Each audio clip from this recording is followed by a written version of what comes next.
சகோதரிகளே, உங்கள் யாவரையும் நம்முடைய பிதாவாகிய நாமத்தினாலும் நம்முடைய ஆண்டவர் இயேசு கிறிஸ்து நாமத்தினாலும் கிருபையும் சமாதானம் உண்டாவதாக வாழ்க்கையை வரவேற்கிறேன். இந்த நாளிலே நாம் கடந்த பாடத்திலே பார்த்த அந்த பாடத்தின் தொடர்ச்சியாக இந்த நாளிலே பாடம் 2ஆக நாம் பார்க்க போகிறோம். பாரம் அறிந்து கொள்ளுதல் என்ற தலைப்பிலே நாம் கடந்த வாரம் பார்த்தோம். இது ஒரு தீர்க்க தரிசன பாடம், நிழல் பொருள் போன்ற ஒரு பாடம்.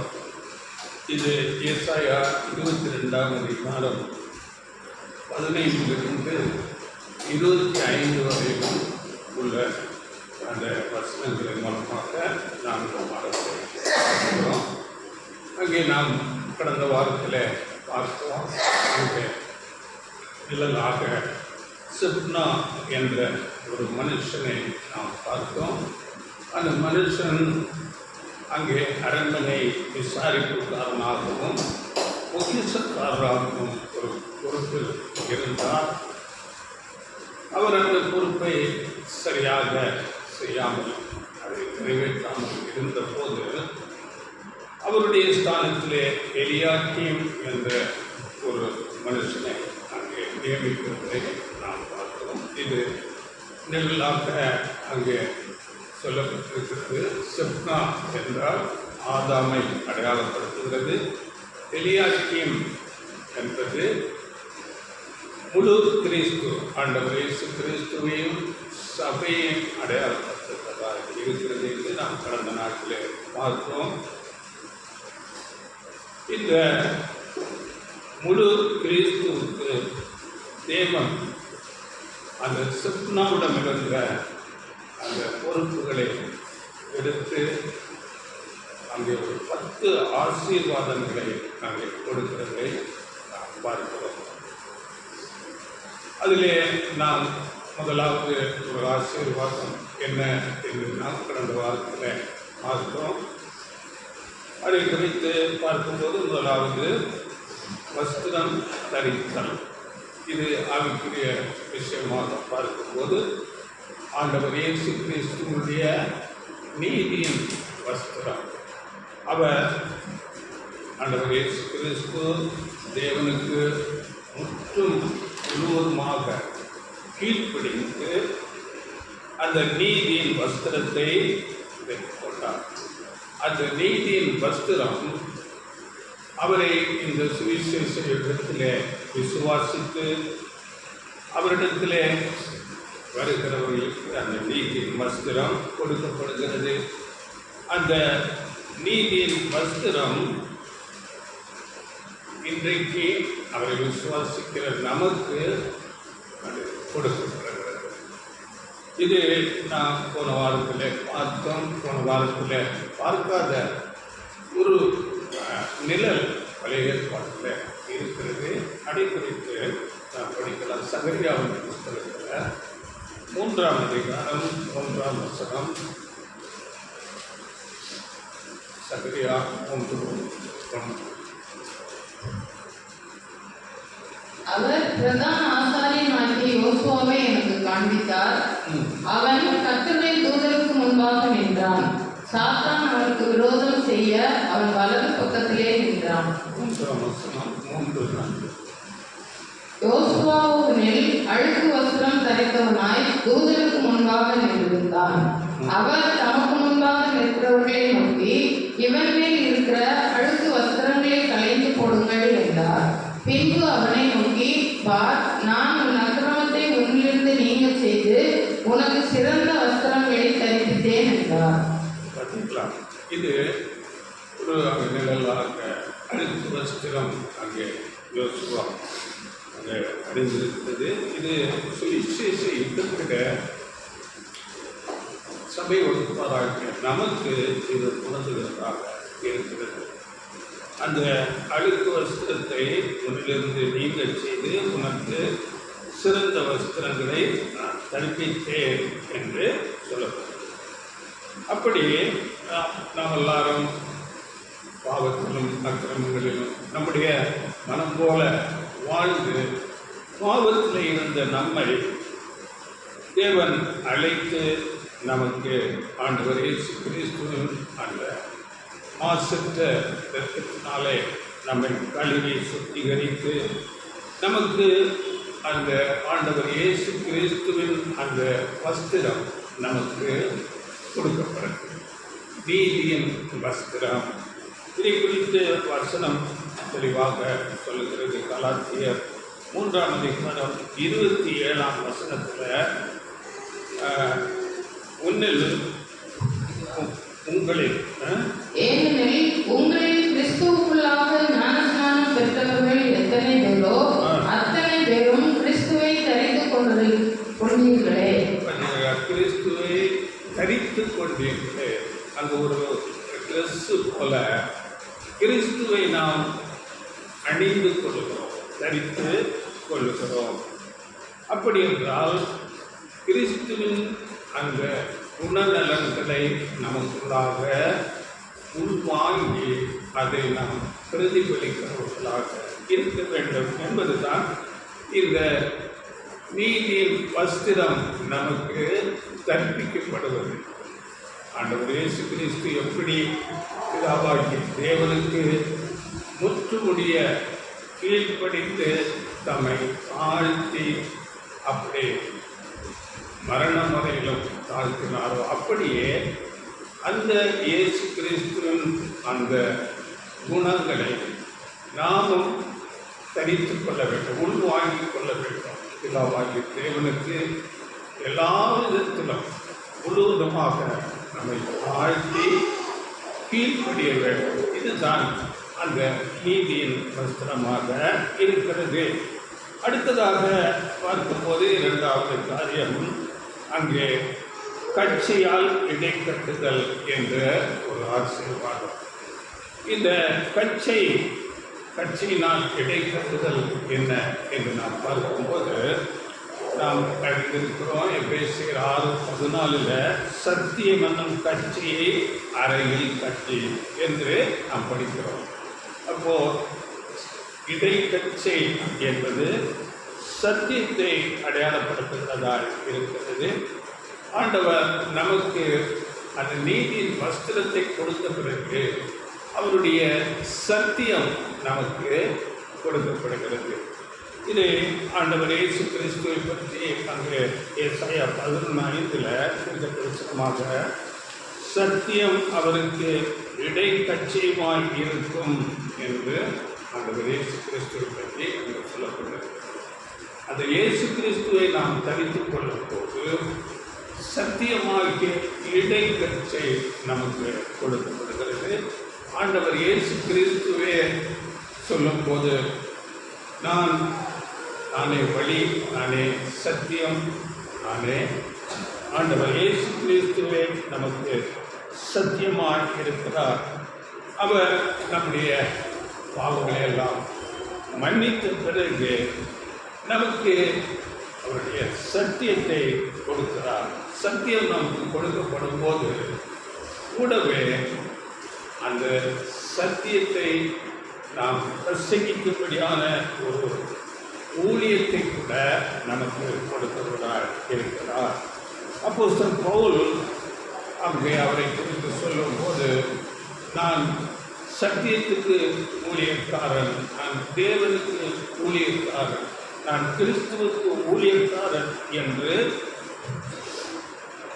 சத்தியம் என்றால் வெளிச்சத்தை அடையாளப்படுத்துகிறதா இருக்கிறது. அதனால ஆண்டவர் இயேசு கிறிஸ்து சொல்லும் போது சீசர்களை பார்த்து நீங்கள் உலகத்துக்கு வெளிச்சமாய் இருக்கிறீர்கள் என்று சொல்லப்பட்டார். ஆண்டவர் இயேசு கிறிஸ்து சீசர்களை பார்ப்பதையாக சொல்லுகிறார். அதனால ஞான ஸ்நானம் என்ற அந்த உடன்படிக்கைக்குள்ள வந்த பிறகு எல்லாரும் அங்கே இந்த சத்தியத்தை பிரசங்கிக்கிறவர்களாக, சத்தியத்துக்கு சாட்சியாக நிற்க வேண்டும். அப்படியே ஆண்டவர் இயேசு கிறிஸ்துவை நாம் பார்க்கும்போது அவர் கிராமங்கள் தோறும் பட்டணங்கள் தோறும் நடந்து திரிந்து அவர் சத்தியத்தை பிரசங்கிக்கிறவராக இருந்தார். ஆண்டவர் இயேசு கிறிஸ்து கடைசியாக அந்த பிலாத்து என்ற தேசாதிபதியினிடத்தில் அங்கே நியாயம் விசாரிக்க நிறுத்தும் போது கூட அங்கே சொல்லும்போது நீர் ராஜாவோ என்று அங்கே பிலாத்து கேட்கிறார்.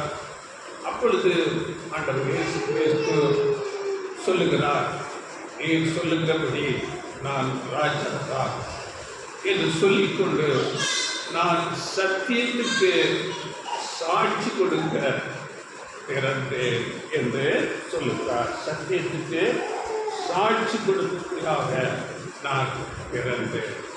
சத்தியவான் எவனும் என் சத்தம் கேட்கிறார் என்று. அப்போ சத்தியத்தை குறித்து சாட்சி கொடுக்கத்தான் நம்முடைய ஆண்டவர் இயேசு கிறிஸ்து கூட இந்த உலகத்துக்கு வந்தார். அவர் சத்தியத்தை பிரசங்கிக்கிறவராக சுற்றித்திருந்தார். அப்படியே நாமும் செய்ய வேண்டும்.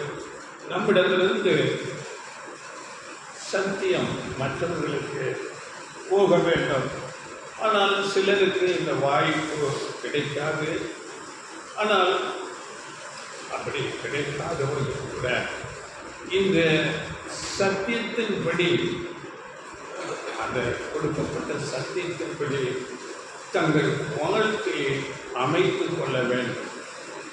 அவர்கள் வாழ்க்கையே சத்தியமாக இருக்க வேண்டும். அப்படியே அந்த சத்தியத்துக்கு இருந்து உலகத்தார் நம்மவர்கள் இருப்பது போல சுயநலத்திலும் பொருளாசையிலும் மூழ்கி இல்லாதபடி அவர்கள் தங்களை காத்துக்கொண்டு தங்கள் வாழ்க்கையே சத்தியமாக இருப்பார்கள். இது ஏன் அப்படி அவர்கள் இருக்கிறார்கள் என்றால் அது இப்பொழுது யாருக்கும் தெரியாது. உலகத்துக்கு கூட அவர்கள் ஏன் இப்படிப்பட்ட ஒரு நீதியில பரிசுத்தத்தில் வாழ்கிறார்கள் என்று உலகத்துக்கு தெரியாது. ஆனால் இது தேவனுடைய ராஜ்யத்தில் தெரிய வரும். இதை குறித்து தான் ஒரு வசனம் கூட 1 பேதுரு 2ஆம் அதிகாரம் 12ஆம் வசனத்தில் படியுங்கள். புறஜாதிகள் உங்களை அக்கிரமக்காரர்களுக்கு விரோதமாய் பேசும் விஷயத்தில் அவர்கள் உங்கள் நற்கிரியைகளை கண்டு அவற்றின் நிமித்தம் சந்திப்பின் நாளிலே தேவனை மகிமைப்படுத்தும்படி நீங்கள் அவர்களுக்குள்ளே நல்ல நடக்கை உள்ளவர்களாய் நடந்து கொள்ளுங்கள். அப்போ சந்திப்பின் நாளிலே இந்த மகிமை தெரியவும் இவர்கள் ஏன் இப்படியாக இப்பொழுது நீதியிலும் பரிசுத்தத்திலும் தேவனுடைய அன்பிலும் அப்படி நடந்து கொண்டார்கள், பொருளாசியர்களாக இப்படி ஏன் நடந்து கொண்டார்கள் என்று அந்த நாட்களிலே தேவன் அவர்களை மகிமைப்படுத்துவார். இதுதான் சத்தியம் என்னும் அங்கே இடைக்கச்சை. இடைக்கச்சை கட்டுதல் என்றால் சத்தியம் கொடுக்கப்படும். முதலாவது வஸ்திரம் கொடுக்கப்பட்டது, நீதி வஸ்திரம். அதன் பிறகு இந்த சத்தியம் என்னும் இடைக்கச்சை கொடுக்கப்படுகிறது. மூன்றாவது ஆசீர்வாதம், அதிகாரம் கொடுத்தல். 22:21 உன் அதிகாரத்தை அவன் கையில் கொடுப்பேன் என்று அங்கே சொல்லப்படுகிறது. அப்படி என்றால் அதிகாரம் கொடுக்கப்படுகிறது.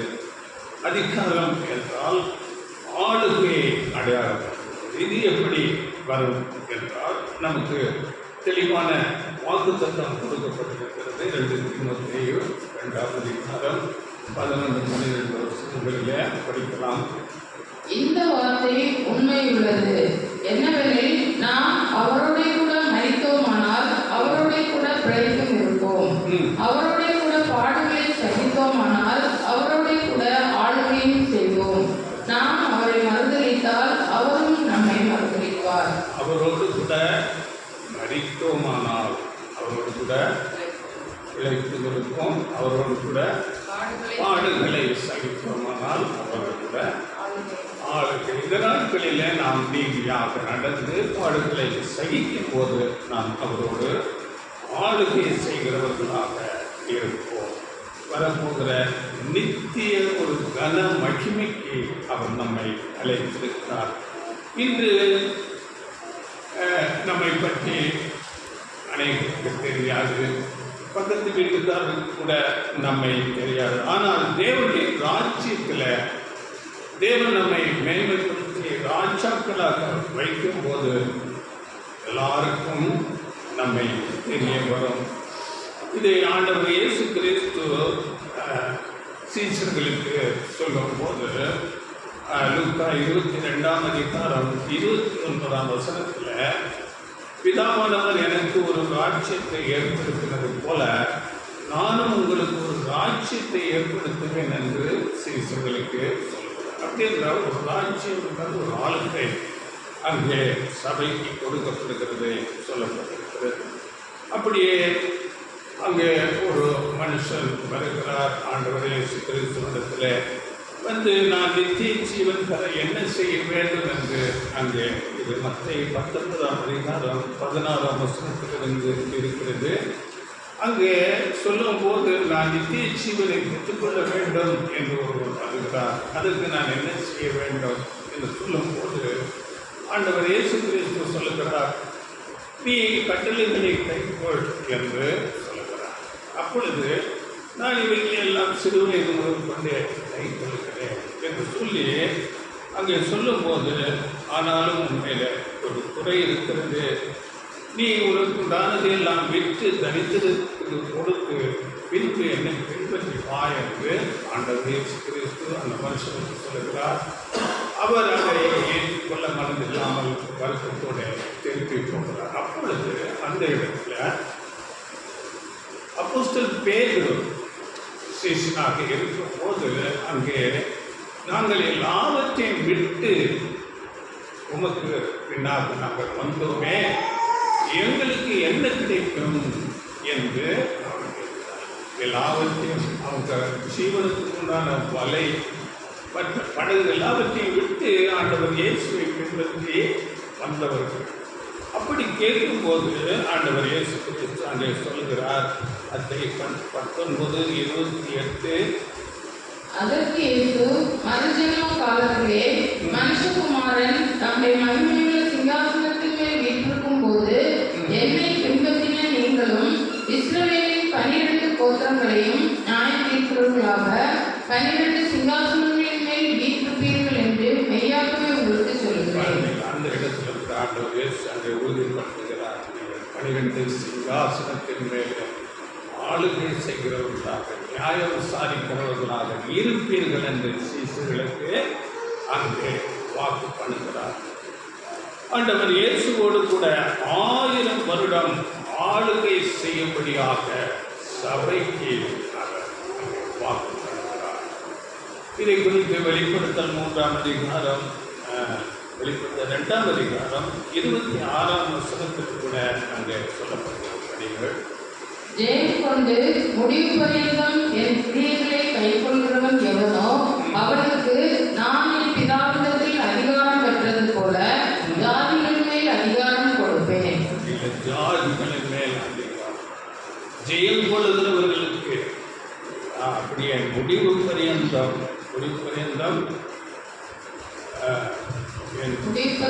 என் கிரியைகளை கைக்கொள்கிறவன் எவனோ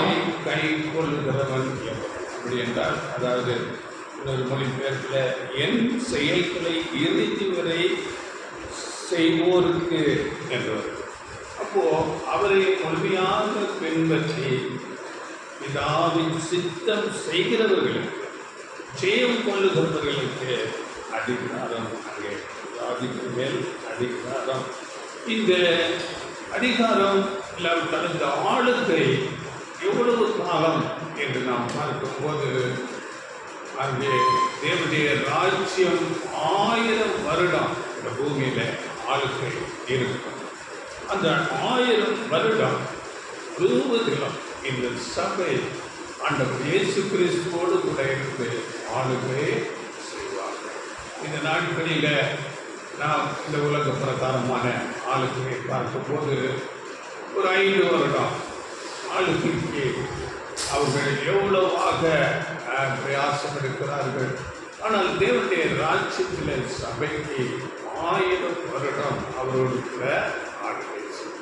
அதன் பிறகு 1000 வருடம் முடிந்த பிறகு என்ன நடக்கும் என்று நாம் பார்க்கும்போது, தானியேல் புஸ்தகத்தில் 9ஆம் அதிகாரம் 27ஆம் வசனத்தில் அங்கே அங்கே நாம் படிக்கும் போது வானத்தின் கீழெங்கும் உள்ள பரிசுத்தவான்களுக்கு படிக்கிறது. அவர் 27.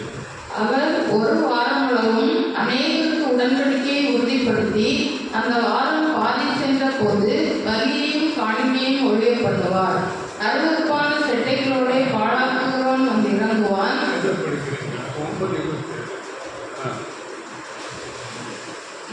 நிர்ணயிக்கப்பட்டிருக்கிற மூலம் பாழாக்குகிறவன் மேல் தீர் மட்டும் சொல்லியும் என்றான்.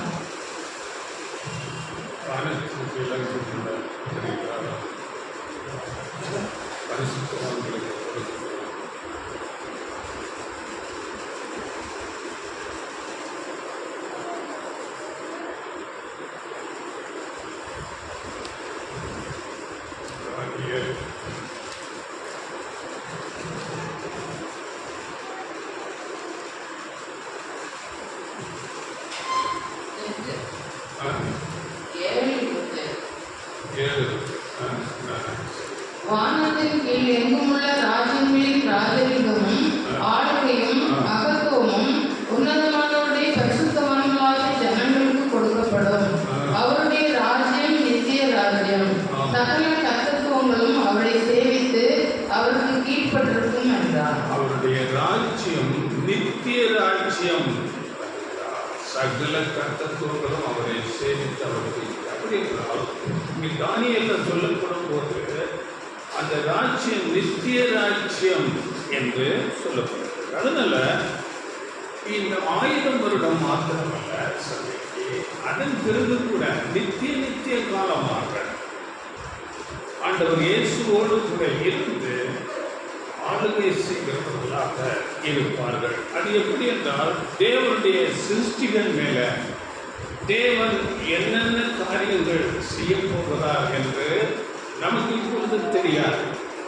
ஆனால் ஆண்டவர் இயேசு கிறிஸ்துவின் வருகை அந்த நேரத்தில் அவர் வருகையில் அவருடையவர்கள் அவருக்கு ஒப்பாயிருப்பார்கள் என்று வசனம் நாம் படிக்கிறோம். 3ஆம் அதிகாரம் 2ஆம் வசனத்தில் அவருக்கு ஒப்பாக நாம் அந்த நாட்களில் இருப்போம். அப்பொழுது தெரியும் தேவன் தம்முடைய சிருஷ்டிகள் மேல வேறு என்னென்ன திட்டம் வைத்திருக்கிறார் என்று நமக்கு இப்பொழுது தெரியாது. அதனால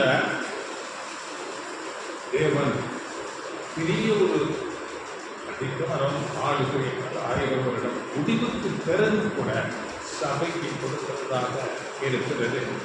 இயேசுவை தேவன் அங்கே சொல்லும் போது அவர் சர்வத்துக்கும் சுதந்திரவாளி என்று அங்கே நாம் படிக்கிறோம்.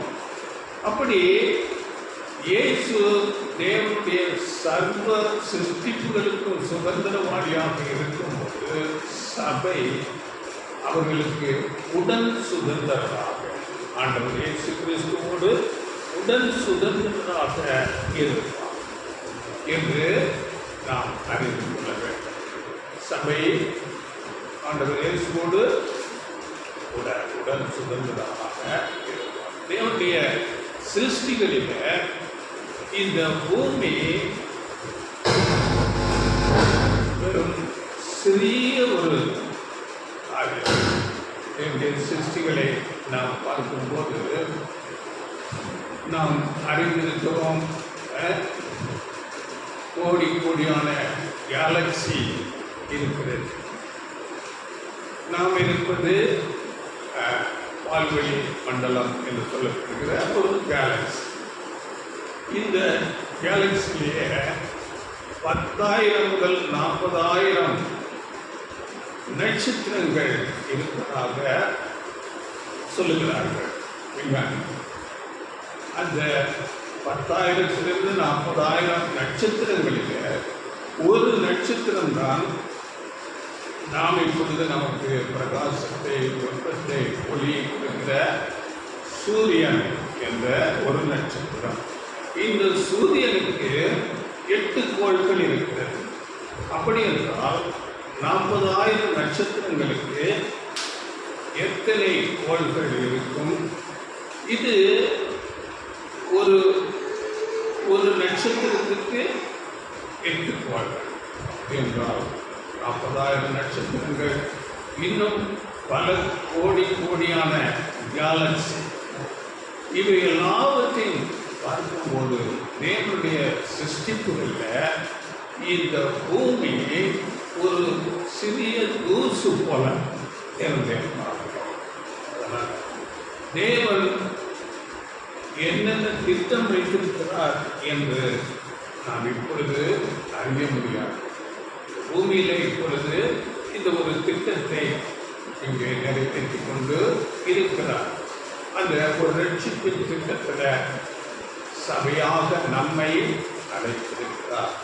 என்னுடைய சிருஷ்டிப்புகளை பற்றி சொல்லும்போது சங்கீதக்காரன் 8ஆம் அதிகாரம் அங்கே சங்கீதத்தில் 3-4 வசனங்களில் சொல்லும்போது உமது விரல்களின் கிரியையாகிய உம்முடைய வானங்களையும் நீர் ஸ்தாபித்த சந்திரனையும் நட்சத்திரங்களையும் நான் பார்க்கும்போது மனுஷனை நீர் நினைக்கிறதற்கும் மனுஷகுமாரனை நீர் விசாரிக்கிறதற்கும் அவர் எம்மாத்திரம் என்கிறேன். உன்னுடைய வானத்தையும் நட்சத்திரங்களையும் பார்க்கும்போது மனுஷனை நீ நினைக்கிறதற்கும் விசாரிக்கிறதற்கும். அப்படி என்றால் அவருடைய சிருஷ்டிப்புகள் பிரம்மாண்டமாக நம்முடைய ஞானத்துக்கு எட்டாததாக இருக்கிறது. அந்த சிருஷ்டிகளில் தேவன் நம்மை சபையை அங்கே நித்திய காலமாக ஆளுகை செய்கிறவராக வைப்பார். தேவனுடைய சிருஷ்டிகளில் இந்த பூமி ஒரு தூசு போன்றதாக இருக்கிறது. அதனால நாம் இந்த பூமிக்குரிய காரியங்களில் ரொம்ப பெரிதாக கவனம் செலுத்தி அதை நினைத்து கொண்டு இந்த பெரிதான ஒரு ஆசீர்வாதத்தை ஆளுகையை நாம் இழந்து போகாதபடி நாம் இருக்க வேண்டும். அதுதான் அதிகாரம் கொடுக்கிறார். 3ஆவதாக. 4ஆவதாக நாம் பார்க்கும்போது ஏசாயா 22ஆம் அதிகாரம் 21ஆம் வசனத்தில் அவன் எருசலேமின் குடிகளுக்கும் யூதாவின் வம்சத்துக்கும் தகப்பனாயிருப்பான் என்ற ஒரு ஆசீர்வாதம். 4வது ஆசீர்வாதம், அவன் எருசலேமின் குடிகளுக்கும் யூதாவின் வம்சத்துக்கும் தகப்பனாக இருப்பான். இது யார்? எருசலேம் குடிகள் யார்?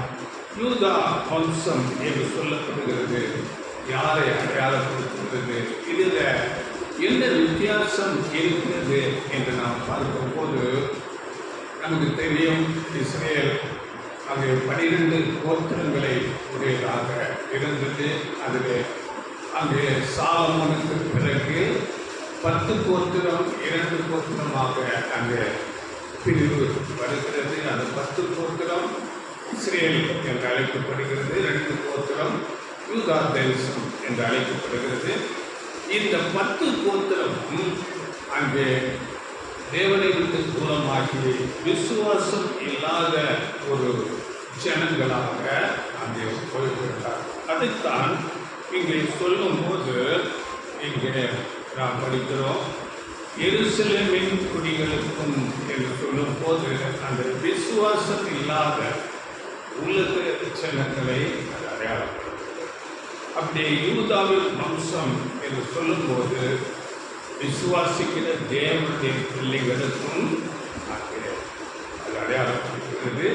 அவர்களுக்கு தகப்பன் என்றால் புறஜாதிகள் எல்லாரும் தேவனுடைய ராஜ்யத்தில் அங்கே விசுவாசித்து வரும்போது புறஜாதிகளுக்கும் அப்பா, அப்படியே தேவனுடைய பிள்ளைகள் என்று சொல்லப்படுகிற இஸ்ரேலர் அவர்களுக்கும் அப்பா, அப்படி முழு மனுக்குலத்துக்கும் அங்கே அப்பா என்ற ஒரு ஸ்தானம் கொடுக்கப்படுகிறது.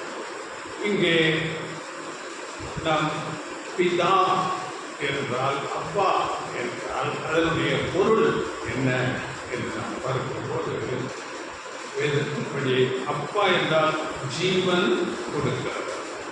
அங்கே ஜீவனை கொடுக்கிற ஒரு உன்னதமான பணியில இந்த சபை வகுப்பாளர் கூட இருப்பார்கள். அங்கே நாம் பார்க்கும்போது முழு மனுக்குலத்திற்கும் ஜீவன் கொடுப்பது ஆண்டவர் இயேசு கிறிஸ்துவின் மூலமாக அங்கே ஜீவன் வருகிறது.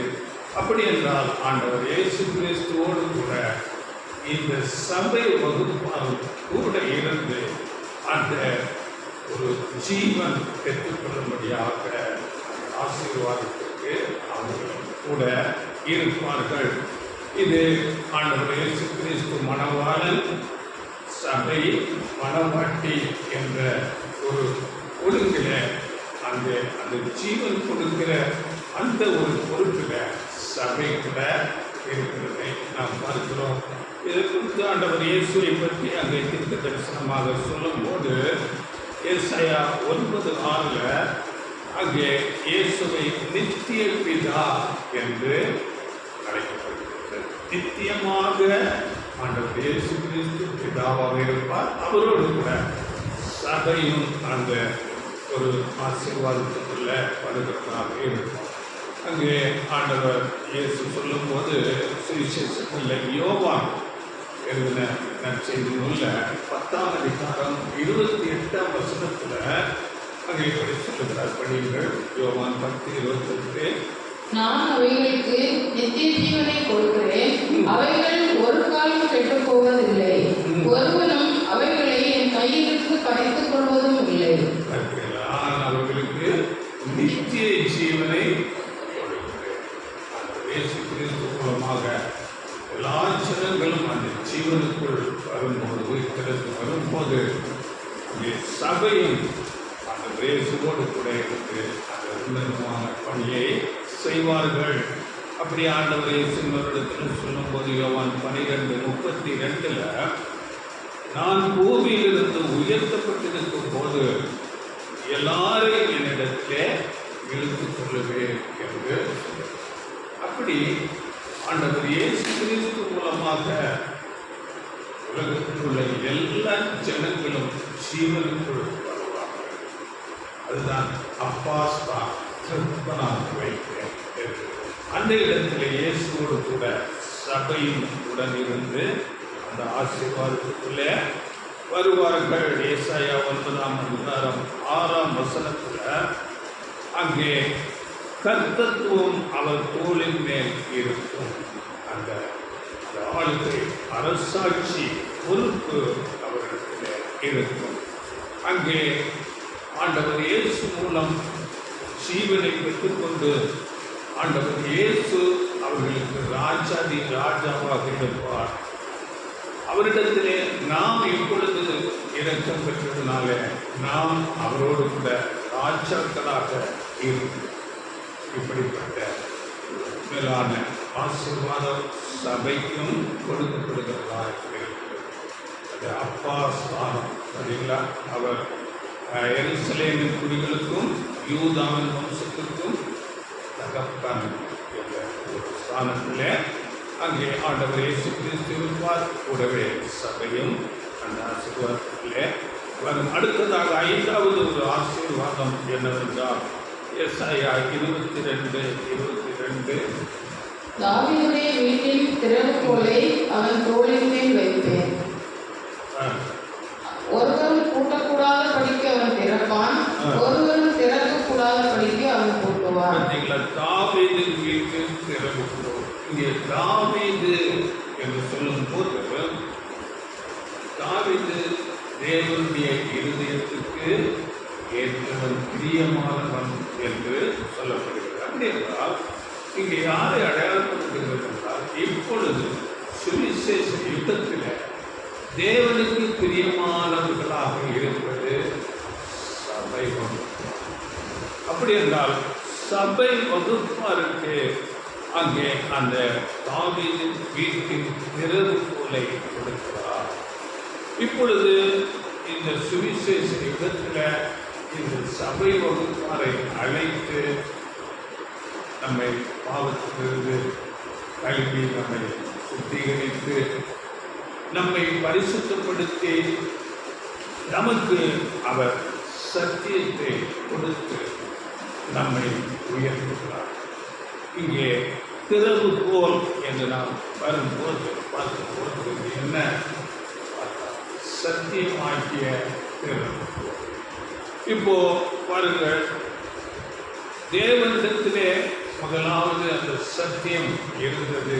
அந்த திறவுகோல் அதை தேவன் ஆண்டவர் இயேசு கிறிஸ்துவுக்கு கொடுக்கிறார்.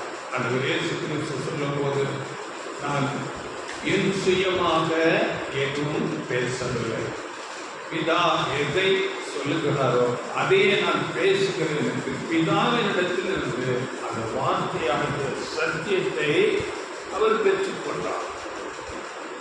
அந்த சத்தியத்தை பெற்றுக்கொண்டு சீசர்களுக்கு கொடுத்தார். சீசர்கள் அந்த சத்தியத்தை பெற்றுக்கொண்டார்.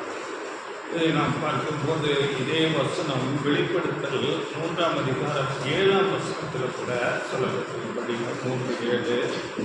பிலதெல்பியா சபையின் தூதனுக்கு நீ எழுத வேண்டியது என்னவெனில், பரிசுத்தம் உள்ளவரும் சத்தியம் உள்ளவரும் தாவீதின் திறவுகோலை உடையவரும் ஒருவரும் பூட்டக்கூடாதபடிக்கு திறக்கிறவரும் ஒருவரும் திறக்கக்கூடாதபடிக்கு பூட்டுகிறவருமாய் இருக்கிறவர்.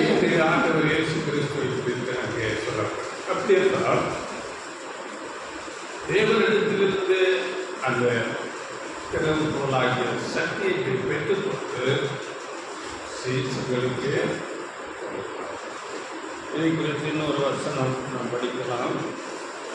2 தீமோத்தேயு 1ஆம் அதிகாரம் 10ஆம் வசனம். நம்முடைய இரட்சகராகிய இயேசு கிறிஸ்து பிரசன்னமானதினாலே அந்த கிருபை இப்பொழுது வெளிப்படுத்தப்பட்டது. இவர் மரணத்தை பரிகரித்து ஜீவனையும் அழியாமையையும் சுவிசேஷத்தினாலே வெளியரங்கமாக்கினார். ஜீவனையும் அழியாமையையும் சுவிசேஷத்தினாலே, சுவிசேஷம் சத்தியத்தினாலே வெளியரங்கமாக்கினார். அதனால் இந்த திறவுகோல் என்பது சத்தியத்தை அடையாளப்படுத்தும்.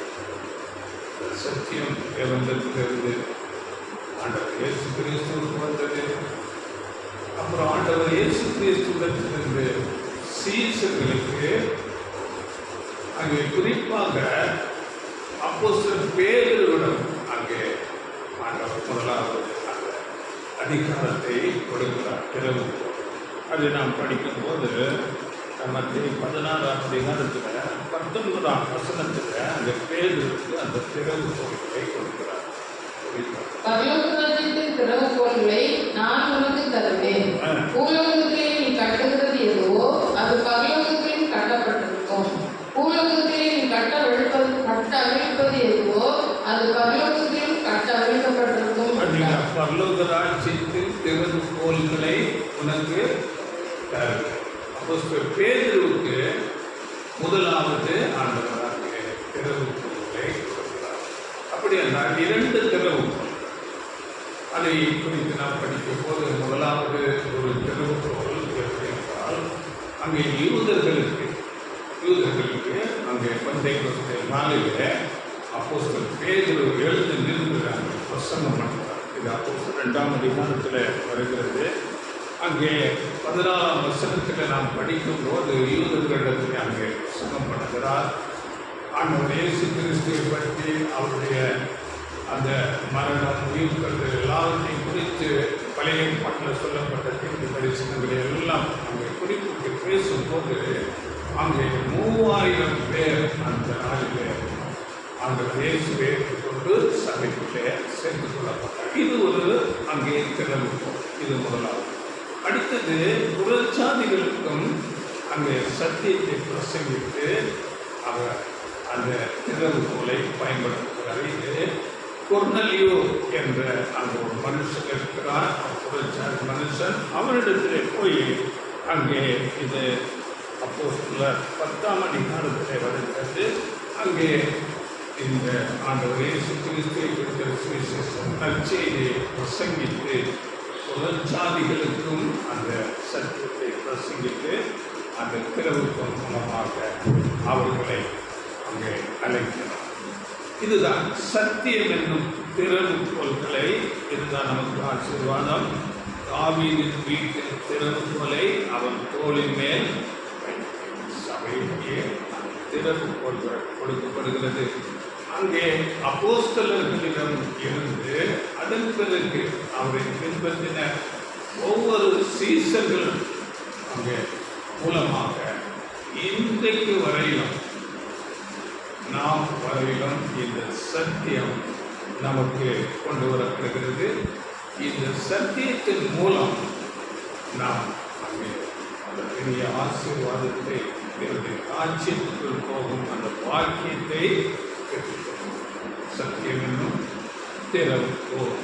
அடுத்ததாக ஆறாவது நாம் பார்க்கும் போது ஆறாவது ஆசீர்வாதம் எசாயா 22:23.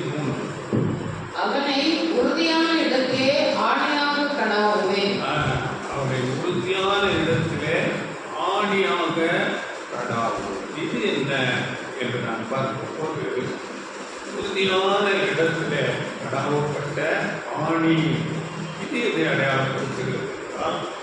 நம்முடைய ஆண்டவர் இயேசு கிறிஸ்துவின் ஈடு பலி மரணம் இதை அடையாளப்படுத்துகிறது.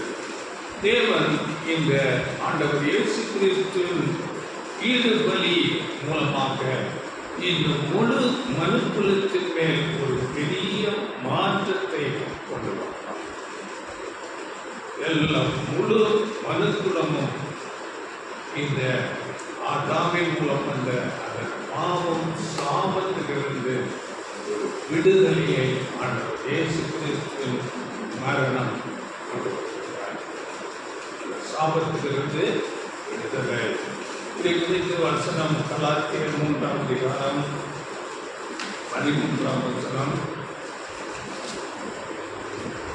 மரத்திலே தூக்கப்பட்ட எவனும் சபிக்கப்பட்டவன் என்று எழுதியிருக்கிறபடி கிறிஸ்து நமக்காக சாபமாகி நியாயப்பிரமாணத்தின் சாபத்திற்கு நம்மை நீங்களாக்கி மீட்டுக் கொண்டார். கிறிஸ்து நமக்காக சாபமாகி மரத்திலே தூக்கப்பட்டவன் சபிக்கப்பட்டவன். இது உபாகமம் புஸ்தகத்தில் எழுதுகிறது. உபாகமம் 21:22-23 படிக்க வேண்டாம். இவைகள் நாங்கள் மரத்திலே தூக்கப்படுவதற்கால் சபிக்கப்பட்ட அந்த சாபத்தை ஆண்டவர் இயேசு கிறிஸ்து எடுத்துக்கொண்டு நம்மை விடுவிக்கிறார். இதை குறித்து இன்னும் அப்போஸ்தல நடவடிக்கைகளில் அங்கே அப்போஸ்தலர்கள் அந்த யூதர்களுக்கும் அந்த பிரதான ஆசாரி சதுசேயர் எல்லாருக்கும் பேசும்போது அப்போஸ்தலர் 5ஆம் அதிகாரம் 30-31 அங்கே அவர்கள் பேசுகிறார்கள், பிரசங்கம் பண்ணுகிறார்கள். நீங்கள் மரத்திலே தூக்கி கொலை செய்த இயேசுவை நம்முடைய பிதாக்கள் தேவன் எழுப்பி இஸ்ரவேலுக்கு மனந்திருப்பதையும் பாவம் மன்னிப்பையும் அருளுகிறதற்காக அவரை அதிபதியாகவும் இரட்சகராகவும் தமது வலது கரத்தினாலே உயர்த்தினார் என்று பேசுகிறார். அப்படி ஆண்டவர் இயேசு கிறிஸ்துவின் அந்த மரணம் எல்லாருக்கும் மனந்திருப்புதலையும் பாவ மன்னிப்பையும் கொண்டு வருகிறார். இரட்சகராக தேவன் அவரை தமது வலது கரத்தினால் உயர்த்தினார். அதனால ஆண்டவர் இயேசு கிறிஸ்து அந்த மரணம் ஈடு பலிதான் அங்கே உறுதியான இடத்திலே அங்கே ஆணியாக மனுக்குலம் அங்கே சாபம் நீங்கி ஜீவன் பெற்றுக்கொள்வதற்கு ஒரே வழி ஆண்டவர் இயேசு கிறிஸ்துவின் அந்த ஈடு பலி. இதை எபிரேயர் 2ஆம் அதிகாரம் 9ஆம் வசனத்தில் கூட அவர் ஒவ்வொருவருக்காகவும் மரணத்தை ருசி பார்த்தார் என்று அங்கே நாம் படிக்கிறோம். அப்படியே எபேசியர் 2ஆம் அதிகாரம் 14ஆம் வசனத்தில் இயேசு நம்முடைய சமாதானக்காரனராகி இரு தினத்தாரையும் ஒன்றாக்கி பகையாக நின்ற பிரிவினையாகிய நடுச்சுவரை தகர்த்து என்று இரு பிரிவினர் என்று சொல்லும் போது இஸ்ரேலர் புறச்சாதி இந்த இரண்டு பிரிவினரையும் ஒன்றாக்கி பகையாக நின்ற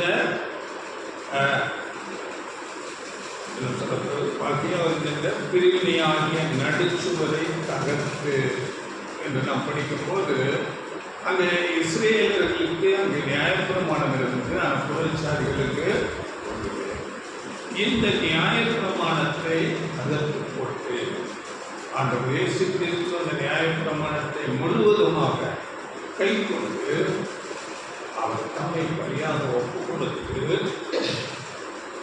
2 ஜாதி, அந்த இஸ்ரேலர் எல்லாரையும் ஒன்றாக்குகிறார். இதை குறித்து தான் அந்த 15ஆம் வசனம் படிங்க. 2:15. சட்டதிட்டங்களாகிய நியாயப்பிரமாணத்தை நம்முடைய மாம்சத்தினாலே ஒழித்து இரு திறத்தாரையும் தமக்குள்ளாக ஒரே புதிய மனுஷனாக சிருஷ்டித்து எப்படி சமாதானம் பண்ணி அடித்ததுனால எல்லாரையும் ஒப்புரவாக்கி ஒரே புதிய மனுஷனாக மாற்றி. அதனால நமக்கு சொல்லும் போது ஆண்டவர் இயேசு கிறிஸ்துவை நாம் விசுவாசிக்கும் போது தேவனோடு நாம் ஒப்புரவாக்கப்பட்டு சமாதானம் ஆகிறது போல சமாதானம் ஆகிறோம். இது ரோமர் 5ஆம் அதிகாரம் 1ஆம் வசனத்தில் கூட படியுங்கள். எவ்விதமாக நாம் விசுவாசத்தினாலே நீதிமான்கள் ஆக்கப்பட்டிருக்கிறபடியால் நம்முடைய கர்த்தராகிய இயேசு கிறிஸ்து மூலமாய் தேவனிடத்தில் சமாதானம் பெற்றிருக்கிறோம். தேவனிடத்திலே சமாதானம். ஆண்டவர் இயேசு கிறிஸ்துவை விசுவாசிக்கும் போது தேவனிடத்திலே சமாதானம். இப்படி முழு மனுக்குலமும் இந்த ஆண்டவர் இயேசு கிறிஸ்துவின் இந்த மரணம் ஈடு பலியின் மூலமாக ஜீவனுக்குள் வருகிறது. இதை குறித்து நமக்கு நிழலாக பழைய ஏற்பாட்டில் சொல்லும் போது அங்கே அவர்கள் வனாந்திர பிரயாணத்தில் அவர்களை சர்ப்பங்கள் கடிக்கிறது. அந்த சர்ப்பத்தை கடிக்க போது சர்ப்பம் அவர்களை கடிக்கும் போது அங்கே மோசேக்கு சொல்லப்பட்டது, நீ ஒரு வெண்கல சர்ப்பத்தை செய்து அங்கே உயர்த்தி வை, அதை நோக்கி பார்த்தவர்கள் பிழைப்பார்கள். அப்படி என்றால் அவர்களுக்கு ஒரே சான்ஸ், ஒரே காரியம், அந்த சர்ப்பம் வெண்கல சர்ப்பத்தை நோக்கி பார்க்க வேண்டும். அப்படி நோக்கி பார்த்தவர்கள் பிழைத்தார்கள். அப்படியே இன்றைக்கு ஆண்டவர் இயேசு கிறிஸ்துவை நோக்கி பார்க்கிறவர்கள் பிழைப்பார்கள். இதை ஆண்டவர் இயேசு அதை ஒப்பிட்டு புதிய பாட்டில் பேசுகிறார். அதை கூட படிப்புகள் யோவான் 3ஆம் அதிகாரம் 13, 14, 15 வருஷம். சர்ப்பமானது மோசேயினால் வனாந்திரத்திலே உயர்த்தப்பட்டது போல மனுஷகுமாரனும் தன்னை விசுவாசிக்கிறவன் எவனோ அவன் கெட்டு போகாமல் நித்திய ஜீவனை அடையும்படிக்கு உயர்த்தப்பட வேண்டும். உயர்த்தப்பட வேண்டும். அந்த சர்ப்பம் எப்படி உயர்த்தப்பட்டதோ அப்படி ஆண்டவர் இயேசு கிறிஸ்துவும் இங்கே சிலுவையில் உயர்த்தப்பட்டார். அதனால இந்த உலகம் மனுக்குல ஜனங்கள் எல்லாரும் வெற்றிக்கு அடைவதற்கு அவரை நாம் நோக்கி பார்க்க வேண்டியதாக இருக்கிறது. அப்படியே பாருங்கள், இதுதான் உறுதியான இடத்திலே ஆணியாக அங்கே அடிக்கப்பட்ட காரியம் ஆண்டவர் இயேசு கிறிஸ்து மரணம். இப்போ 1000 வருட அரசாட்சியில இந்த நித்திய ஜீவன் எல்லா உலக ஜனங்கள் பெற்றுக்கொள்வதற்கு ஒரு கண்டிஷன் கொடுக்கப்படுகிறது. அது அப்போஸ்தலர் 3ஆம் அதிகாரம் 23ஆம் வசனம். உலக ஜனங்கள் எல்லாரும் அங்கே 1000 வருட அரசாட்சியில் உயிர்த்தெழுந்து வருவார்கள். அங்கே நித்திய ஜீவனை பெற்றுக்கொள்ள ஒரு அங்கே கண்டிஷன் கொடுக்கப்படுகிறீர்கள். 3:23. அந்த தீர்க்கதரிசியின் சொல் கேளாதவன் எவனோ அவன் ஜனத்தில் இராதபடிக்கு நிர்மூலமாக்கப்படுவான் என்றார். அந்த தீர்க்கதரிசியின் சொல் கேளாதவன் அப்படி என்றால் அந்த தீர்க்கதரிசி யார் என்று நாம் பார்க்கும்போது 1000 வருட அரசாட்சியில நமக்கு தெரியும் ஆண்டவர் இயேசு கிறிஸ்துவும் அந்த தலையாக இருந்து அவருடைய சரீரமாக சபை வகுப்பாரும் சேர்ந்து ஆளுகை செய்வார்கள். அப்படி என்றால் சபையும் அந்த இயேசு கிறிஸ்துவும் அந்த தீர்க்கதரிசியாக அடையாளப்படுத்தப்படுகிறார்கள். அவர்களுடைய சொல் கேளாதவர்களுக்கு அங்கே ஜீவன் இல்லை. அவர்கள் 2ஆம் மரணத்துக்கு போய்விடுவார்கள். இதுதான் உறுதியான இடத்திலே அடிக்கப்பட்ட ஆணி என்று நாம் படிக்கிறோம். அதனால இன்றைக்கு சபையாக அழைக்கப்பட்ட நமக்கு அநேக விதமான பரீட்சைகள், டெஸ்ட், சோதனைகள் தந்து நம்மை அங்கே பூரணப்படுத்துகிறார். ஆண்டவர் இயேசு கிறிஸ்துவின் சாயலுக்குமாக அநேக சோதனைகளை தந்து அங்கே பூரணப்படும். ஏனென்றால் அந்த தேவனுடைய ராஜ்யத்தில் அவர்களை நீதியாக அங்கே விசாரித்து அவர்களுக்கு நித்திய ஜீவனை கொடுக்கிற வேலை அங்கே கொடுக்கப்படுகிறது. அதனால இதுதான் அங்கே உறுதியான இடத்திலே அடிக்கப்பட்ட ஆணி என்ற ஒரு ஆசீர்வாதம். ஆண்டவர் இயேசு கிறிஸ்துவோட சபையும் அந்த ஆசீர்வாதத்திலே வருகிறது. அடுத்ததாக 7வதாக நாம் பார்க்கும்போது ஏசாயா 22:23 அவன் தன் தகப்பன் வீட்டுக்கு மகிமையான சிங்காசனமாக இருப்பார்.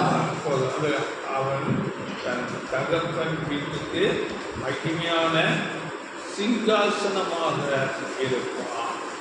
இது நாம் படித்திருக்கிறோம். ஆண்டவர் இயேசு கிறிஸ்து ஜெயம் கொண்டு அங்கே பிதாவின் வலது பார்சத்திலே உட்கார்ந்தார் என்று படித்தோம். அப்படியே சபைக்கும் அந்த ஆசீர்வாதம் கொடுக்கப்படுகிறதாக வெளிப்படுத்தல் 3ஆம் அதிகாரம் 21ஆம் வசனத்தில் நாம் படிக்கிறோம். நான் ஜெயம் கொண்டு என் பிதாவுடைய சிங்காசனத்திலே அவருடைய கூட உட்கார்ந்தது போல ஜெயம் கொள்ளுகிறவன் எவனோ அவனும் என்னுடைய சிங்காசனத்தில் என்னுடைய கூட உட்கார்ந்தபடிக்கு அருள் செய்வேன். ஜெயம் கொள்ளுகிறவன் எவனோ ஜெயம் கொள்ள வேண்டும். இன்றைக்கு அநேக கிறிஸ்தவர்களுடைய சிந்தை எப்படியாக இருக்கிறது என்றால், ஆண்டவர் இயேசு கிறிஸ்துவை விசுவாசித்தால் போதும் நான் பரலோகம். ஜெயம் கொள்ளுகிறவன் எவனோ அவன் என்னோடு கூட என்னுடைய சிங்காசனத்தில் உட்காரப்படி அருள் செய்வேன். இது நமக்கு பழைய ஏற்பாட்டில் ஒரு நிழல் இருக்கிறது. யோசேப்பு அந்த ஒரு ஆசீர்வாதத்துக்கு வருவதற்கு முன்பதாக அநேக வருடங்கள் அங்கே சோழி சிறைச்சாலைக்கு போனார். செய்யாத குற்றத்துக்கு அநேக தண்டனைகளை வாங்கி கொண்டார். இப்படி அநேக சோதனைகள் மூலமாக வந்து செய்யப்பட்ட போது அங்கே பார்வோன் அடுத்த ஸ்தானத்தில் 2ஆம் ஸ்தானம் அங்கே கொடுக்கப்பட்டு அவர் உயர்த்தப்பட்டது. இது சபையை அடையாளப்படுத்துவதாக இருக்கிறது. அதனால இந்த ஒரு மேன்மையான ஒரு ஆசீர்வாதம், தகப்பன் வீட்டுக்கு மகிமையான சிங்காசனம் என்ற இந்த ஆசீர்வாதத்தை பெற்றுக்கொள்ளும்படியாக அப்போஸ்தலர் பவுல் நிருபங்களில் எழுதும் போது அவர் எல்லாவற்றையும் நான் அற்பமும் குப்பையுமாக எண்ணுகிறேன் என்று எல்லாவற்றையும் உதவிக்கொள்ளலாம். அவருடைய ஐஸ்வர்யம், அவருடைய படிப்பு, இன்னும் அவர் ரோமன் சிட்டிசன்ஷிப் வைத்திருந்தார், எல்லாவற்றையும் அற்பமாக உதவி தள்ளிக்கொண்டு ஆண்டவர் இயேசு கிறிஸ்துவின் இந்த நற்செய்தியை அறிவிக்கும்படியாக அவர் தூரத்தில் உள்ள அந்த மேன்மையான அந்த ஒரு ஆசீர்வாதத்தை அவர் அறிவித்து கொண்டார். இதைத்தான் இன்னொரு தீர்க்கதரிசி வசனம் நமக்கு சொல்லுகிற ஏசாயா 33ஆம் அதிகாரம் 17ஆம் வசனம், என்னுடைய கண்கள் தூர தேசத்தை பார்க்கும் என்று அந்த வசனம் படிங்கள். உன் கண்கள் ராஜாவை மகிமை பொருந்தினவராக காணும், தூரத்தில் உள்ள தேசத்தையும் பார்க்கும். தூரத்தில் உள்ள தேசத்தை பார்க்கும். தேவனுடைய ராஜ்யத்தின் மகிமையை சபை வகுப்பார் அறிந்து உணர்ந்து கொண்டு இப்பொழுது உலகத்தில் உள்ள எல்லா காரியத்தையும் அற்புதம் புருஷமாக முக்கியமாக எண்ணி தேவனுடைய நாமத்திற்காக அவருடைய சாட்சியாக வாழ்முகமாக எல்லாவற்றையும் அவர்கள் அற்பமாக எண்ணிக்கொள்வார்கள். அடுத்ததாக 8வது ஒரு ஆசீர்வாதம் ஏசாயா 22:24 சிறிதும் பெரிதுமான சகல பான பாத்திரங்களை தூக்கி வைப்பார்கள் என்று. இது என்ன என்று நாம் பார்க்கும்போது, இன்றைக்கு நாம் அழைக்கப்பட்டிருக்கிறோம். நாம் பெரிய ஞானிகள் அல்ல, பெரிய பலசாலிகள் அல்ல. நம்மை குறித்து நாம் இது 1 கொரிந்தியரில் படிக்கிறோம். 1ஆம் அதிகாரம் 26 நாம் படிக்கும்போது அவர் ஞானிகளை அல்ல, ஞானிகளை வெட்கப்படுத்தும்படி அவர் ஞானத்தில் குறைந்த நம்மை அவர் தேர்ந்தெடுத்தார். நாம் பலவீனமானவர்கள் என்று நாம் அங்கே படிக்கிறோம். அப்படிப்பட்ட நம்மை அவர் தேர்ந்தெடுத்து நம்மை அவர் அழைத்திருக்கிறார். மேலான ஒரு ஆசீர்வாதத்துக்கு இது தேவனுடைய ஒரு செயலாக இருக்கிறது. ஆண்டவர் இயேசு கிறிஸ்து கூட சீசர்களிடம் சொல்லும்போது இது ஞானிகளுக்கும் கல்விமான்களுக்கும் மறைத்து பாலகருக்கு வெளிப்படுத்தார். ஞானத்தில் குறைந்த அறிவுள்ள அப்படிப்பட்ட சீசர்கள் மேம்படுத்துகிறவர்கள் மற்ற ரொம்ப ஞானத்தில் குறைந்தவர்களுக்கு அந்த ஒரு ஆசீர்வாதத்தை கொடுத்து விட்டார். இது தேவனுடைய ஒரு காரியமாக இருக்கிறது. தேவன் அற்புதமானவைகளை எடுத்து அதை தகுதிப்படுத்தி மேன்மைப்படுத்துகிறவராய் இருக்கிறார். இதற்கு ஒரு வசனம் படிங்கள். அந்த அழைப்பின் மேன்மை எப்படி இருக்கிறது? சங்கீதம் 87:5. சங்கீதம் சீயோனை குறித்து இன்னான் இன்னான் அங்கே பிறந்தான் என்றும் சொல்லப்படும். உன்னதமானவர் தாமே அதை ஸ்திரப்படுத்துவார். சீயோனை குறித்து இன்னான் இன்னான் அங்கே பிறந்தான் என்றும் சொல்லப்படும். பார்த்தீங்களா? இன்னான் இன்னான் அதிலே பிறந்தான் என்று சீயோன் என்றார். சபையை குறித்து என்ன சொல்லப்படுகிறது? இன்னார் இன்னார் இங்கே இந்த இடத்திலே பிறந்தார்கள் என்று சொல்லுவார்கள். இதை யார் அதை மேன்மைப்படுத்துவார்? உன்னதமானவர் தாமே அதை ஸ்திரப்படுத்துவார். அவர்களை ஸ்திரப்படுத்துவது உன்னதமான தேவன். இன்றைக்கு நாம் இதை கண்கூடாக பார்க்கிறோம். இந்த சபை வகுப்பார் பற்றி அல்ல, ஆண்டவர் இயேசு கிறிஸ்துவை குறித்து நாம் பார்க்கும்போது இன்றைக்கு 2000 வருடத்துக்கு முன்பதாக ஆண்டவர் இயேசு ஒரு ஏழையாக பதிலையில் இருக்கிறார். யாருக்கும் தெரியாது. 30 வயது வரை. அதன் பிறகு ஞானஸ்நானம் பெற்று அங்கே ஊழியங்களை செய்கிறார். அப்பொழுது சில பேர் அறிகிறார்கள். அதன் பிறகு அவர் மேல் பொய் குற்றம் சாட்டி தேவ தூஷணம் செய்கிறார் என்று குற்றப்படுத்தி அவரை கொலை செய்கிறார். அப்படிப்பட்ட ஆண்டவர் இயேசு கிறிஸ்துவின் நாமம் இன்றைக்கு உலகம் முழுவதிலும் எல்லா தேசங்களிலும் அவருடைய நாமம் அங்கே அறிந்திருக்கிறார். இன்றைக்கு அநேக மதங்கள், அநேக நம்பிக்கைகள் இருந்தால் கூட இயேசு என்கிற நாமம் எல்லா மனுஷருக்கும் தெரிந்திருக்கிறதா இருக்கிறது. இயேசு நாமம் ஒரு விசேஷித்த நாமம் என்று எல்லாருக்கும் தெரியும். ஆனால் அதை அறியாதது போல அரசியலுக்காக பலவித நம்பிக்கைகளை மதங்களை வைத்துக் கொண்டு இருக்கிறார். அதனால ஆண்டவர் இயேசு கிறிஸ்து அறியப்படாதவராக அன்றைக்கு இருந்தார். இன்றைக்கு உலகம் முழுவதிலும் அறிகிறார். அப்படியே இந்த சபை வகுப்பார் இன்றைக்கு அனைவரால் அறியப்பட மாட்டார். ஆனால் அன்றைக்கு ராஜா அந்த இயேசு ராஜாவாகவும் அவரோடு கூட ராஜாவாகவும் அங்கே இருக்கும்போது இன்னார் இன்னார் சொல்லப்பட்டிருக்கிறது. சீயோனை குறித்து இன்னான் இன்னான் அதிலே பிறந்தான் என்றும் சொல்லப்படும். எவ்வளவு மேன்மை! இன்னும் நம்ம வீட்டு பக்கத்தில் இருந்தவருமோ இவரு ராஜா, அவரோடு கூட நான் வேலை செய்தேன், அவரோடு கூட நான் பிரயாணம் பண்ணினேன், அவரோடு கூட எனக்கு நல்ல உடன்பாடு இல்லை, சண்டை போடுவதும் இப்படியெல்லாம் பேசி இன்னான் அதிலே பிறந்தான் என்று சொல்லப்படும். உன்னதமானவர் தாமே அதை ஸ்திரப்படுத்தும். ஆசீர்வாதத்தை அந்த நாளிலே அவர்களை கொடுத்து அவர்களை ராஜாவாக அபிஷேகம் பண்ணுவார். இன்னொரு வசனம் முடிங்கள்.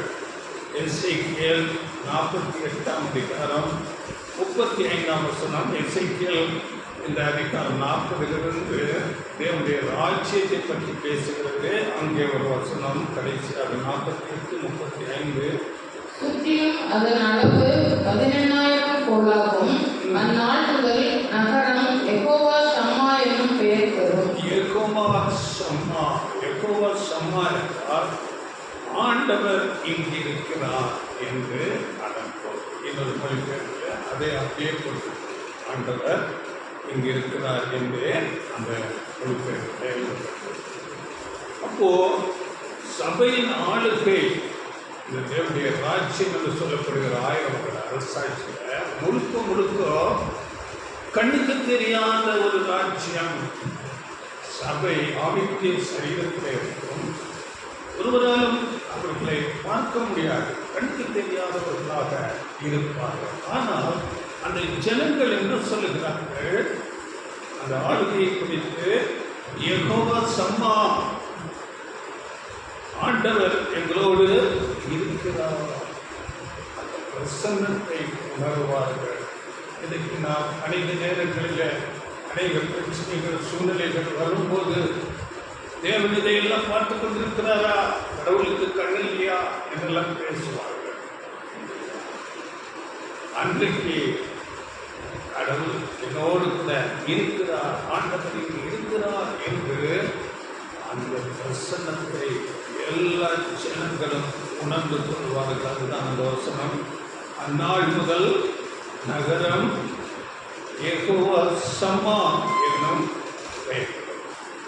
இப்படியாக ஜனங்கள் அந்த ஆளுகையை அவர்கள் உணர்ந்து கொள்வார்கள். அப்படியாக சபை ஒரு மேலான ஒரு ஆசீர்வாதம். நாம் எப்படிப்பட்ட பாவத்தின் அக்கிரமங்களிலும் இருந்து நம்மை அழைத்து அதை மாற்றிய இரத்தத்தினாலே நம்மை கழுவி பரிசுத்தப்படுத்தி எவ்வளவு அவர் மேன்மைப்படுத்தி உயர்த்தி ஒரு ராஜா ஸ்தானத்திற்கு கொண்டு வருகிறார். அதுதான் இங்கே சிறிதும் பெரிதுமான சகல பாத்திரங்களை தூக்கி வைப்பார்கள் என்று சொல்லுகிறது. இப்படிப்பட்ட மகிமை சபைக்கு அந்த இயேசு கிறிஸ்து அங்கே ராஜாவாகவோ சபை ராஜாக்களாக இருந்து இந்த ஆசீர்வாதத்தை பெற்றுக்கொள்வார்கள். அதனால இது எவ்வளவு பெரிய மேன்மை என்பதை நாம் இப்பொழுது உணர்ந்து கொள்ள வேண்டும். அவைக்குரிய விஷயங்களாக இருந்தோம் ஒரு ஆர்வம் இல்லாமல் சோர்ந்து போய் இருப்பார்கள். நாம் இந்த காரியங்களை அறிந்து கொள்ள வேண்டும். வசனங்கள், தீர்க்க தரிசனங்களை எல்லாம் நாம் அறிந்து உணர்ந்து கொண்டால் இந்த சோர்வுகள் எல்லாம் அந்த வசனம் இன்னான் அதிலே பிறந்தான் என்று சொல்லப்படும். எப்படிப்பட்ட ஒரு மேன்மை சபைக்கு கொடுக்கப்படுகிறது. அடுத்ததாக 9வது ஆசீர்வாதம் எசாயா 22:25 உறுதியான இடத்திலே கடவப்பட்டிருந்த ஆணி பிடுங்கப்பட்டு முறிந்து விழும். 22:25 அந்த தீர்க்கதரிசனம் சொல்லப்படுது. இது என்ன என்று நாம் பார்க்கும்போது முதலாவது 23ஆம் வசனத்தில் அங்கே உறுதியான இடத்திலே ஆணியாக அடிக்கப்பட்டது. இப்பொழுது சொல்லப்படுகிறது உறுதியான இடத்திலே கடவப்பட்டிருந்த ஆணி பிடுங்கப்பட்டு முறிந்து விழும். இது என்ன என்று நாம் பார்க்கும்போது இப்போ தேவன் ஆண்டவர் இயேசு கிறிஸ்து அந்த உறுதியான இடத்திலே ஒரு ஆணியாக அடித்தார். அவருடைய ஈடு கடி மரணம் என்று நாம் பார்த்தோம். இந்த 1000 வருடம் முடியும் போது எல்லா ஜனங்களும் அந்த ஒரு ரட்சிப்பு என்ற அந்த பணிக்கு உள்ளாக எல்லாரும் வந்து அந்த வேலை முடிவடையும். அந்த வேலை முடிவடையும் போது அந்த ஆணி விடுங்கப்பட்டு முறிந்து விடும். அந்த வேலை முற்று பெற்றது, முடிவடையும். இதை குறித்து 1 கொரிந்தியர் 15ஆம் அதிகாரம் 24ஆம் வசனம். அதன் பின்பு முடிவு உண்டாகும். அப்பொழுது அவர் சகல துரைத்தனத்தையும் சகல அதிகாரத்தையும் வல்லமையும் பரிகரித்து தேவனும் பிதாவுமாய் இருக்கிறவருக்கு ராஜ்யத்தை ஒப்புக் கொடுப்பார். அந்த வேலை முழுவதுமாக முடித்து அந்த ராஜ்யத்தை பிதாவாகி தேவனிடத்தில் அப்போ அந்த வேலை முடியும் போது அந்த ஆணி விடுங்கப்பட்டு முறிந்து விழும் என்று அதன் பொருளாக இருக்கிறது. இந்த மேலான ஒரு ரட்சிப்புக்கு ஆண்டவர் 2 வருகை, முதலாவது வருகையில் ஒரு ஈடுபலி கொடுத்து அதன் பிறகு 2ஆம் வருகைக்கு அந்த இடைப்பட்ட காலத்தில் சபை வகுப்பார் தேர்வு செய்யப்படுகிறார்கள். 2ஆம் வருகையில் வந்து முழுமையாக எல்லா உலக ஜனங்களையும் உயிர்த்தெழுப்பி சபையோடு கூட சேர்ந்து ஆளுகை செய்து பிதாவாகிய தேவன் விரும்புகிறபடியே இந்த உலகம் மனுக்குலத்தை முழுவதுமாக சீர்படுத்தி தேவனுடைய சித்தம் செய்கிறவர்களாக மாற்றி அந்த வேலையை முடித்து வைக்கிறார். இதுதான் நம்ம ஜபத்திலும் கூட பல்லவத்திலே சித்தம் செய்யப்படுகிறது போல பூமியிலேயும் சித்தம் செய்யப்படுவதாக என்று அந்த காரியங்கள் அப்பொழுது நிறைவேறி செய்யும். இன்னும் அடுத்த வருஷம் கூட படிங்கள். 15:25-26 எல்லா சத்துருக்களையும் தமது பாதத்திற்கு கீழாக்கி போடும் வரைக்கும் அவர் ஆளுகை செய்ய வேண்டியது. பரிகரிக்கப்படும் கடைசி சத்துரு மரணம். பரிகரிக்கப்படும் கடைசி சத்துரு மரணம். மரணமே இல்லாமல் இதுதான் அவருடைய பணி முழுவதுமாக அங்கே முடிந்து தீரும். அடுத்த 27-28 சகலத்தையும் அவருடைய பாதத்திற்கு கீழ்ப்படுத்தினாரே, ஆகிலும் சகலமும் அவருக்கு கீழ்ப்படுத்தப்பட்டதென்று சொல்லியிருக்கும் போது சகலத்தையும் அவருக்கு கீழ்ப்படுத்தினவர் கீழ்ப்படுத்தப்படவில்லை என்பது வெளியரங்கமாயிருக்கிறது. சகலமும் அவருக்கு கீழ்ப்பட்டிருக்கும் போது தேவனே சகலத்தையும் சகலமாய் இருப்பதற்கு குமாரன் தாமும் தமக்கு சகலத்தையும் கீழ்ப்படுத்தினவருக்கு கீழ்ப்பட்டிருப்பார். தேவனுக்கு அப்போ எல்லா உலக ஜனங்களுக்கும் கிடைத்துவிடும். ஒரே தேவன் பிதாவாகிய தேவன் ஒருவர். இன்னைக்கு அநேக தேவர்கள், அநேக கர்த்தாக்கள், அநேக நம்பிக்கைகள் அன்றைக்கு தெரிந்துவிடும். எல்லா ஜனங்களுக்கும் தேவன், எல்லாவற்றையும் நடத்திப்பவர் ஒரே தேவன், ஒன்றானமே தேவன் என்று அது படிக்கும் 12:6 கிரியைகளிலேயும் வித்தியாசங்கள் உண்டு, எல்லாருக்குள்ளும் எல்லாவற்றையும் நடப்பிக்கிற தேவன் ஒருவரே. எல்லாவற்றையும் செய்த தேவன் பிதாவாகிய தேவன் ஒருவரே. எல்லாருடைய மனதிலும் இந்த ஒரு சத்தியம் அங்கே அறிந்து அந்த பிதாவான தேவன் நம்மேல் அன்பு கொண்டு நம்முடைய குமாரனை கொடுத்தார் என்ற அந்த மேலான ஒரு அன்பை எல்லா உலக ஜனங்களும் உணர்ந்து கொள்வார்கள். அப்படியாக அவர்கள் எப்பேற்பட்ட ஒரு மேன்மையுள்ள அன்புள்ள தேவன் என்று எல்லாரும் உணர்ந்து கொள்வார்கள். அவர் மாத்திரம் அவர்கள் நாம மாத்திரம் அங்கே உயர்ந்திருக்கும்.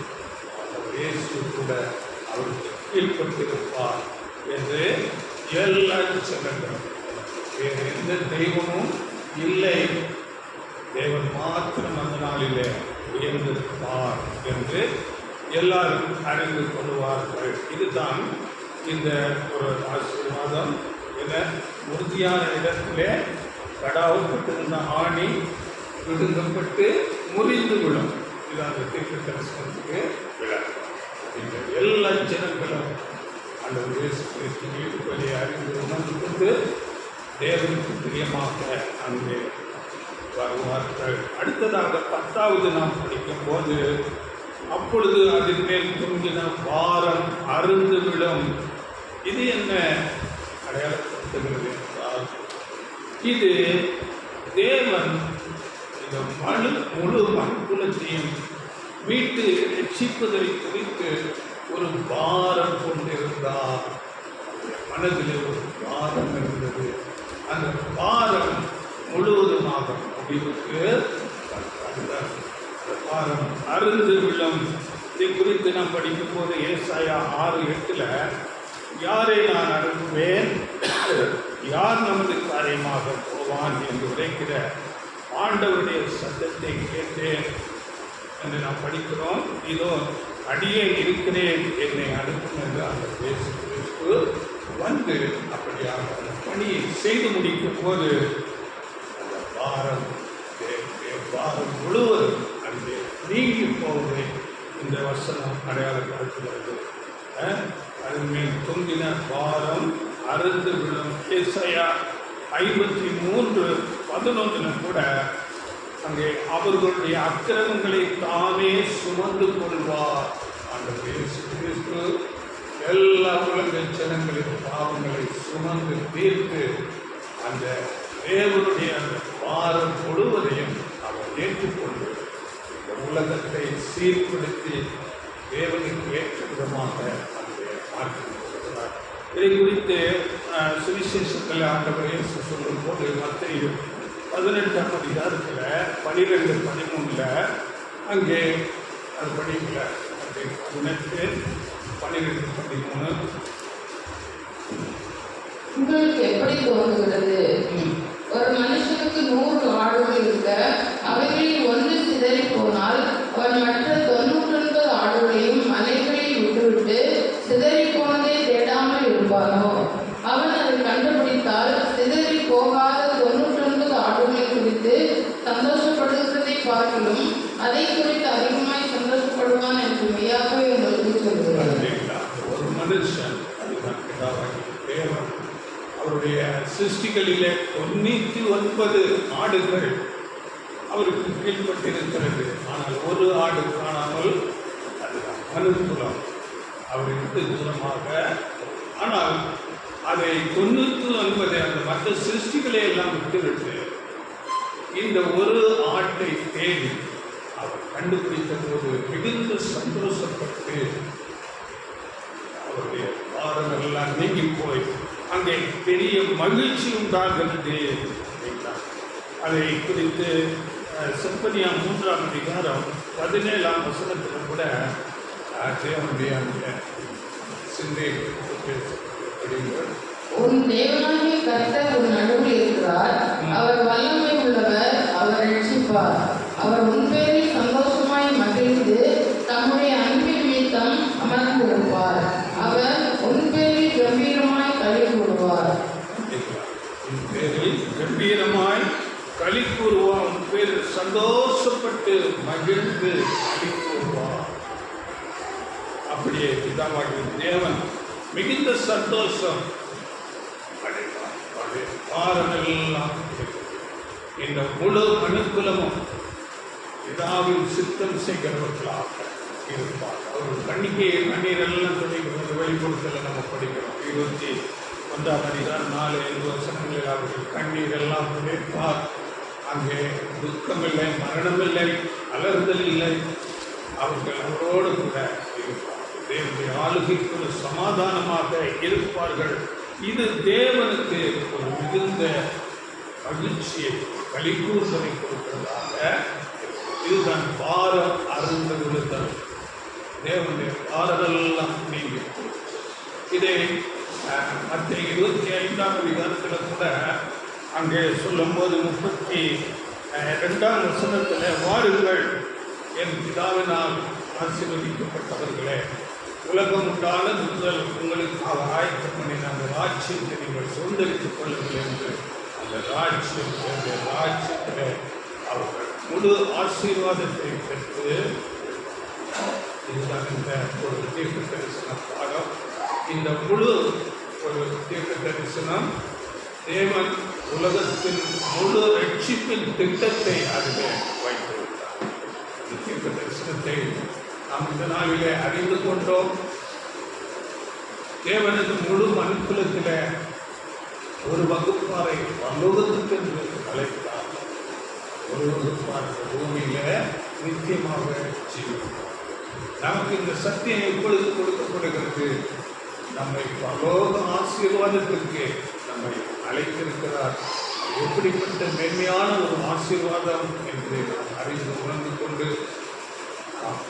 கிறிஸ்து சாயலுக்குமாக அவருடைய அடிச்சுவடுகளிலே நடந்து கிறிஸ்து சாயலில் வந்து அந்த மேலான ஆசீர்வாதத்தை பெற்றுக்கொள்ள தேவன் நமக்கு